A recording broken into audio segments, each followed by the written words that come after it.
디파짓을 돌려받을 수 있느니 뭐 돌려받을 수 없느니 하면 이게 뭐 난장판이 되는 겁니다. 아래 깔릴 때 그거 대충 써놓으면 이게 나중에 발목 붙잡고 집 사는데 빨간불 켜져가지고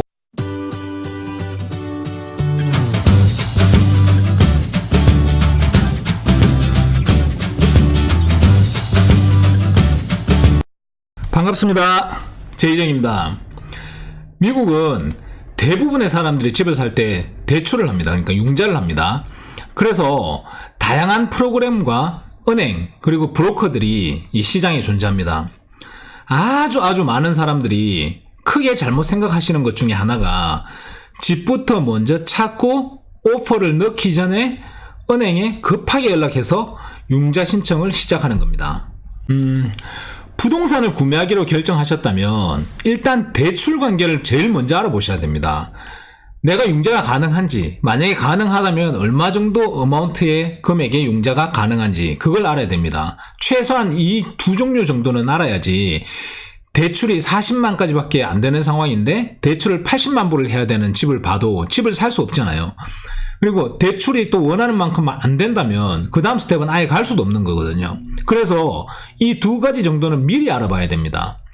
내가 융자가 가능한지, 가능하면 얼마나 가능한지 이 두 가지는 꼭 미리 알아봐야 됩니다. 그리고 이걸 알아봐야 되는 이유가 원하는 좋은 집이 나오더라도 융자가 확실하지 않는 상황에서는 경쟁자들한테 이기기 어려운 상황을 만듭니다. 마음에 드는 집을 예를 들어서 열심히 찾았단 말입니다. 근데 그때 막 융자를 준비를 해가지고 하면 박자가 두 박자 정도 늦어집니다.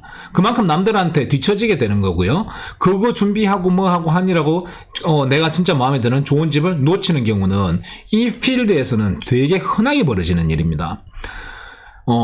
융자를 하면 일단 알아보고요. 그리고 만약에 융자가 가능하지 않다고 할 수도 있잖아요. 만약에 융자가 가능하지 않다고 하면 뭐 어떤 것을 더 준비하면 단시간 내에 융자가 가능한지 그것도 알 수 있고요. 그 융자 에이전트하고 잘 준비해서 오케이 지금은 뭐 이런 상황에서 내가 융자가 40만 불밖에 안 나오는데 조금 이렇게 이런 걸 더 준비를 잘하면 1년 뒤에는 집을 사는데 문제없는 컨디션을 스스로를 만들어 놓을 수도 있지 않습니까? 다시 한번 정리해드리면요. 집을 보기 전에 혹은 보면서도 뭐 괜찮습니다. 상관없습니다만 일단 융자 대출하는 부분을 미리 준비를 잘 해야 됩니다. 내 크레딧과 내 수입으로 융자가 가능한지, 융자가 가능하다면 얼만큼의 돈을 대출받아서 빌릴 수 있는지, 만약에 융자를 할 수 없는 상황이 된다 그러면 무엇을 어떻게 준비하면 다음번에 융자를 받을 수 있는지, 그 시기는 얼마나 걸리는지 이 부분은 꼭 알아보셔야 됩니다. 이런 부분을 집을 보기 전에 알아보시는 게 여러 가지 면에서 바이어한테 큰 장점으로 작용을 할 수가 있습니다. 돈 들어가는 것도 아니에요. 그냥 자기의 상황이 어떤지를 명확하게 안다고 해가지고 나쁠 건 하나도 없잖아요. 설사 집을 안 산다고 손치더라도. 그죠? 그리고 셀러의 입장에서 한번 보자고요.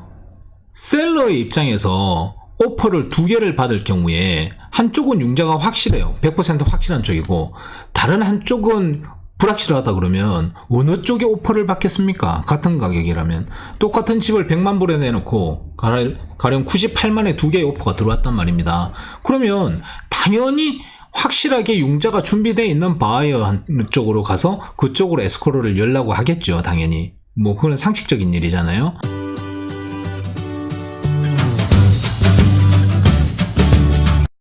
일단 제가 볼 때 믿을 만한 융자 에이전트를 구하는 것이 일단 제일 중요합니다. 융자 브로커를 만나도 괜찮고요. 은행 쪽 에이전트들 만나도 괜찮습니다. 일을 잘하는 쪽을 고르는 게 당연히 좋겠죠. 이거 있잖아요. 융자 에이전트 멍청한 거 하나 걸리면 진짜 미치고 환장하는 사태 옵니다. 끝에 가가지고. 융자 브로커든 은행 에이전트든 만나보고 일을 잘하는 사람을 골라서 융자 준비를 합니다. 일단은 어플리케이션을 쓰거든요. 그러니까 뭐 자기에 대해서 뭐 은행에 얼마가 있고 내 크레딧이 얼마고 쭉쭉쭉 이렇게 쓰거든요. 이걸 얼마 이렇게 써가지고 그 자기에 대해서 뭐 이렇게 상세히 써가지고 이걸 주면 프리 어프루벌 레터를 만들어 줍니다. 그러니까 이게 융자 허가 편지를 하나 받아 놓는 거거든요. 나중에 혼선을 피하기 위해서는 미리 필요한 서류를 다 갖다 주고 준비를 하는 게 훨씬 더 좋습니다. 이거 이렇게 안 하시는 분들 많은데 이것 때문에 뒤에 가서 혼선이 생기고 뭐 이런 일들이 많이 생기거든요. 이런저런 구차한 일들이 많이 생기거든요. 프리 어프로발 레터는 바이어가 어플리케이션 쓴 내용을 토대로 만들어주는 편지입니다. 좀 전에 제가 말씀드렸다시피. 그러니까 바이어가 어플리케이션을 쓰면 쓰는 대로 일단 나옵니다. 그 어프로버가 나온다는 거죠. 가짜로 써도 나오기는 하는 겁니다. 불필요하게 본인이 융자를 받을 건데 이걸 일부러 거짓말로 쓰고 그러지는 않습니다. 당연히 그러지 않겠죠. 근데 아리까리 할 때 있지 않습니까? 아리까리 할 때 그거 대충 써놓으면 이게 나중에 발목 붙잡고 집 사는데 빨간불 켜져가지고 디파짓을 돌려받을 수 있느니 뭐 돌려받을 수 없느니 하면 이게 뭐 난장판이 되는 겁니다. 그래서 되도록이면 융자 에이전트가 원하는 서류를 다 보내주고요. 확실하게 되는지 안 되는지 명확하게 알아보는 게 중요합니다. 아주 많은 사람들이 은행하고 융자 브로커가 뭐가 다른지 이렇게 묻습니다. 요거는 배가 산으로 갈까봐 제가 나중에 그냥 따로 융자 브로커하고 은행 브로커하고 그 뭐가 다른지 한번 정리해가지고 영상으로 한번 올리겠습니다. 근데 결론만 먼저 말씀드리면 사람의 차이가 제일 큽니다. 어떤 사람이 하느냐지 꼭 은행 쪽으로 가가지고 이렇게 한다고 해가지고 훨씬 더 괜찮지도 않고요. 은행 쪽으로 가서도 사고 많이 나요. 브로커 쪽으로 가서도 똑같이 마찬가지고요. 근데 그냥 딱 이렇게 눈에 보이는 거, 돈을 빌리시는 분들이 눈에 딱 보이는 거는 은행은 각종 피가 좀 쌉니다. 론 피 같은 것도 없고요. 뭐 그런 게 조금 싸 보이는 성향이 있고요. 반면에 브로커 같은 경우는 융자 프로그램이 좀 다양합니다. 뭐 가령 예를 들어서 은행에 융자 에이전트 같은 경우는 예를 들어서 체이스에서 일을 한다고 치자고요. 그러면 그 체이스에 있는 프로그램만 쓸 수 있잖아요. 근데 브로커는 체이스만 쓸 수 있는 게 아니고 뭐 이것도 쓸 수 있고 저것도 쓸 수 있고 제3금융권도 쓸 수 있고 뭐 한미은행 같은 데도 쓸 수 있고 차이나뱅크 같은 데도 쓸 수 있고 이렇게 쓸 수 있는 게 있는 거거든요. 이제 그게 좀 달라요. 은행은 조금 싸다. 피 같은 게 좀 싸다. 내야 되는 돈 뭐 이런 게 피가 조금 싸다. 그리고 브로커는 다양한 융자 프로그램들이 좀 있다. 요게 그냥 딱 눈에 보이게 다른 점입니다. 물론 디테일에 들어가면 좀 많습니다. 융자에 필요한 서류에 대해서 설명드릴게요. 그냥 이거는 지금 제가 말씀드리는 건 아주 기본적인 서류입니다. 요 정도는 준비를 하셔야 된다는 겁니다. Loan Application, 그러니까 신청서죠. 쉽게 얘기를 하자 그러면 뭐 이렇게 내 이름이 뭐고 소셜 넘버가 뭐고 뭐 내가 한 달에 얼마 벌고 내 은행에는 얼마 있고 뭐 이런 거 쓰는 게 한 5장 정도 됩니다. 그걸 쓰고요. 그 다음에 면허증, Copy of Driver License 이렇게 들어가야 되는 거고요. 그리고 최근 한 달 월급 받은 서류 들어가야 되고요.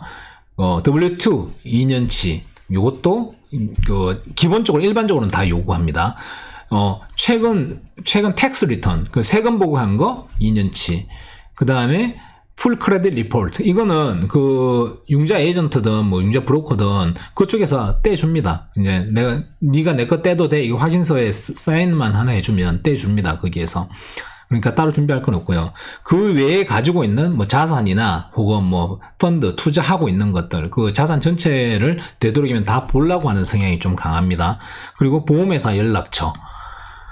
그리고 자영업 하시는 분들은 그 개인 거 말고 그 업소에 그 세금 보고한 거 있지 않습니까? 그거 2년치 들어가고요. Profit and Loss는 밸런스 시즌. 이거는 보통 회계사님들한테 가면 만들어 주십니다. 회계사분들이 Profit and Loss 좀 만들어 주세요. 그렇게 하면 그 만들어 주시거든요. 그리고 그 세금 보고 한 대 보면 그게 한 장에 들어가 있어요. 근데 이거 막 찾기도 하고 귀찮고 하니까 그냥 회계사분한테 전화해 가지고 하나 만들어 주세요. 그러면 만들어져 있는 걸 보내주든지 아니면 지금까지 올해까지 하고 있는 걸 만들어서 보내주시든지 이렇게 합니다.